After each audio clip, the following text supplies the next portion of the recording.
Welcome to this week's episode of Behind the Comedy Mic with your host, Steve McAnally. Today we're joined in studio with Maria SM.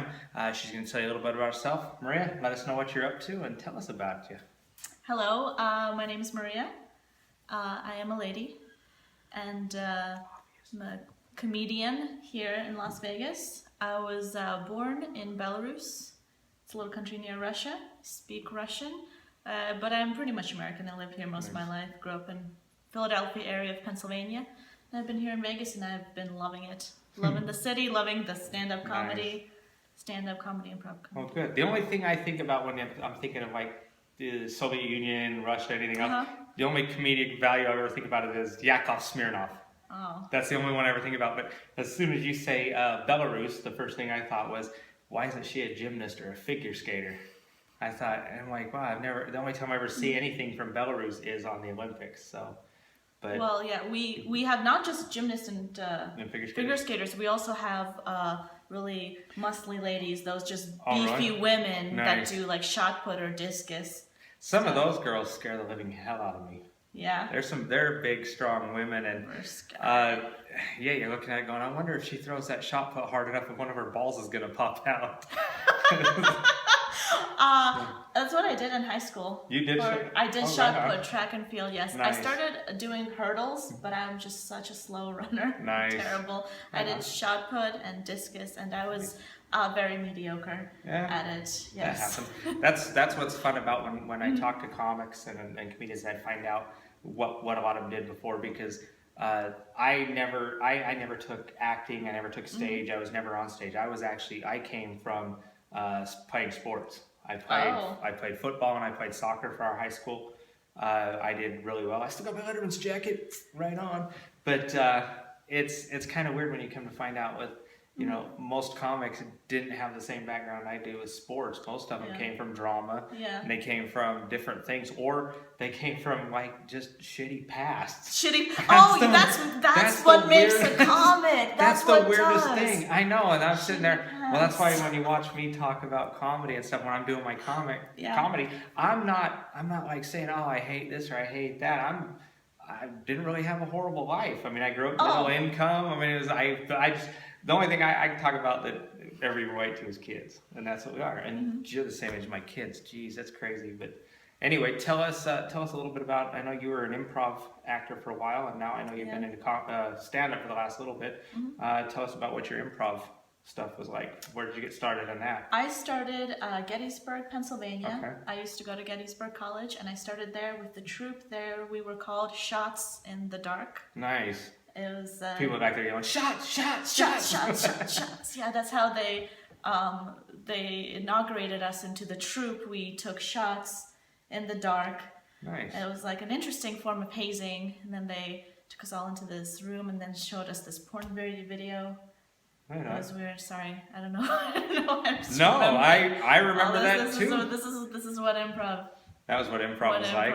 Right on. And then you're going, wow. Exactly. Well, it's not like the Gang where they either jump you in or fuck you in. So you're just kind of, we just got to watch people do it. Yeah. So right on. We had this chant. It was I can DP on my own. I can try this at home.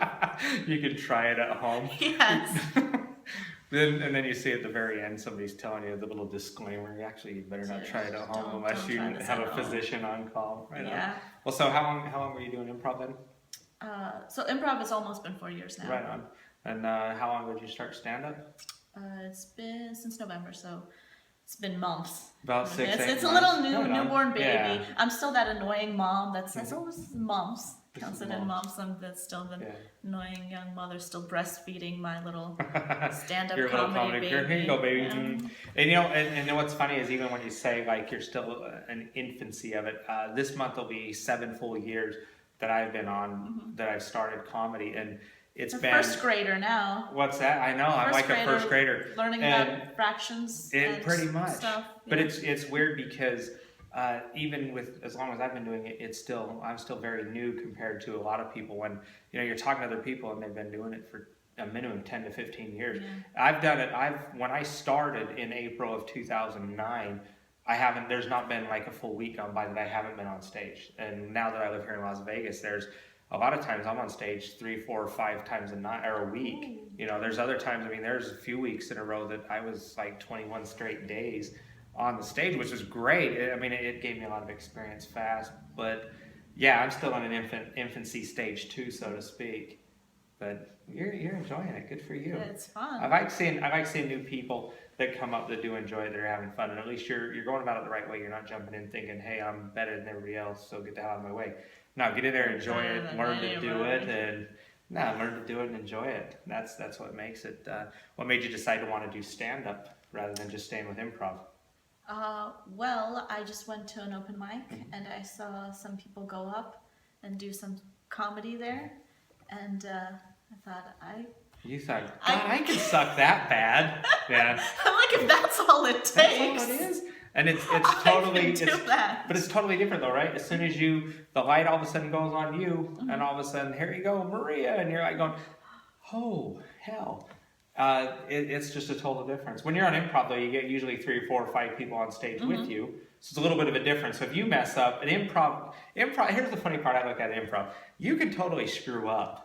There are no mistakes. Yeah, there's no mistakes. And that's what's funny is because then people play off like, oh, that's great, ha ha ha. If you're a comedian and you're trying to make sure your jokes are right, and don't get me wrong, I mean, if you mess up on a joke and a few people that are in the room know your joke, and then you stop, I've had one of the biggest laughs ever I've had was from, I started to tell my joke and I stopped right in the middle of it. I said, you know what, I actually just totally screwed up my own joke. If you don't mind, I'm going to start over. And it was at a pretty big paying show. I mean, there was like 200 or 300 people in the audience when I did it. And the people stopped and they started laughing and they were applauding. You know, and I said, hey, this is the joys of live entertainment. It happens. And even the people I was working with were laughing too. They go, man, they go, I've stumbled over jokes like that, and they go, you just said, look, I just screwed up. Yeah. And it was kind of weird because it was like the whole audience just respected that, going, damn, you know what, it happens. And it's not that weird because all of comedy, it really comes from honesty. And if yeah. you mess up and if you're just honest and you're just presenting yourself as, look at me, I'm a flawed human being in front of the audience, they laugh. I don't want to do that. I always tell everybody, I am perfect up here. These jokes are flawless. If you don't think these are fun. No, but it is, yeah. When people, they look at you a little bit better, like going, oh, we appreciate that, the honesty of what, you know, that you just did. But that's why we were talking before we got on camera about how often you do like your same sets and different things like that. And that's why I always try to tell new people, you need to do that first 5 minutes probably is going to take you 3 or 4 months to make that first 5 minutes, your very first 5 minutes. It's going to take you 3 or 4 months. Most people, it usually does. There are a few people that will jump on stage and like out of the blue, they're very naturally talented at it and they can keep going. But a lot of times it's going to take you 3 or 4 months to get that 5 minutes perfected and then start adding on it and build to it. As you've been doing comedy longer, you'll get to the habit of where you can come up with a new 5 minutes within a week or a month's period of time by writing a few new jokes and ad-libbing onto what you're already doing. So you can start increasing it. It's that first 5 minutes that, like you being new, is where all of a sudden, as soon as you get that down, then you're like, oh, damn, I can stretch this out. I can start learning a little bit more. But no, I'm happy for you. I'm glad to have you in the ranks of being a stand-up comedian. And I do like female comedians because there's not a ton of them, you know, and stand-up comedy is not the most glamorous of the entertainment professions, and that's it's really fun when you're the life of the party and people love you, but it's a lot of people don't realize the hard work that goes into it. Yeah. And now that you're involved, now all of a sudden you realize, damn, there's a lot more work to this, huh? Yeah. It is a lot of work. I know that. Enjoy every moment. Good. Keep enjoying it. Now, I know when I first got to know you, you were running a little open mic at Davies. Yeah. At Davies Locker, which is right in one of the seediest areas in Las Vegas, and it has character. It did. The bar people that were there were really cool. The bartender was great. The people there were great people. It was just, it happened to be, when I was up on stage there happened to be a panhandler / hobo, bum, whatever you want to call him, wandered in and you could smell him from the road. It was disgusting.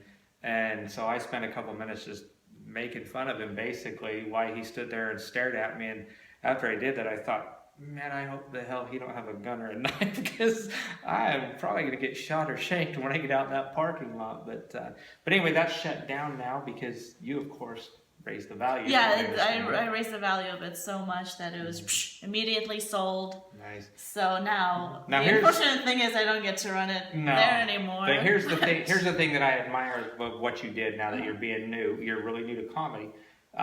What you did. Tell everybody at home the new mic that you started. Oh yes, it is at Al's Donuts and Cafe Burger, at kind of near Centennial here area. It is Friday, every other Friday. So this Friday it's going to be April 15th, 2016. Tax day. Pay your taxes. Come get some donuts. It's actually not tax day. Did we get an extension? Yeah, we did. April 18th. It's April 18th now? Yeah, just so you guys know. I've already got my $50 back and it's already been spent. I'm a master procrastinator, so if I know that the deadline's been extended, then you're gonna. I'm like, right. It's the best. I don't know, the best feeling in college when you receive that email from your teacher that like, oh, the deadline's been extended because you've got until next Wednesday to have your essay in. Right. It's better than sex. So. That an extension is better. Now whenever I meet your boyfriend or your significant other, I'm gonna say, if you want to make her feel good, just say, I'll give you an extra bowl of ice cream like next week. And you'll be like, oh, God, this would be great. She extended my ice cream privileges. There's anything that just gets you excited. But finish. Al's ice cream. Yeah. Not ice cream, Al's but maybe donuts. I like donuts. Here we go. Tell us how does your open mic work then? I know you said it's every other Friday. Every other Friday, so it's going to be April 15th. Sign up at 7. Show starts about 7:38ish. I know. We are giving free donuts to every single person that performs. Nice. And the best act or performer gets a whole dozen. A dozen. Can you hold up 2? 2. Dozen. No, not 2 dozen. 2. 1 dozen, 12 donuts. 12 donuts. No baker's dozens. No baker's dozens. Right on. Unfortunately, no. Well, good. I do appreciate everybody tuning in this week again. Maria, tell us how we can get a hold of you. You have a website or Facebook, Instagram, any of that stuff? Just add me on Facebook. I need more friends. It is facebook.com. No, / Maria SM Comedy. You could also find me on Twitter, Maria SM Comedy, and Instagram, Maria SM Comedy. Perfect. We do appreciate everybody tuning in. As always, definitely, if you're not my Facebook friend, you can be. I don't want to call you friends or fans. I want you to be a friend. Send me the friend request. Don't just follow. I want you to be interactive and play along with us. You can always follow me on stevemcAnally.com to see where I'll be, usually in between Las Vegas, Salt Lake City, Los Angeles, and San Diego is where I'm usually at. So thank you guys for tuning in, and we appreciate Maria. Have a good night, everyone.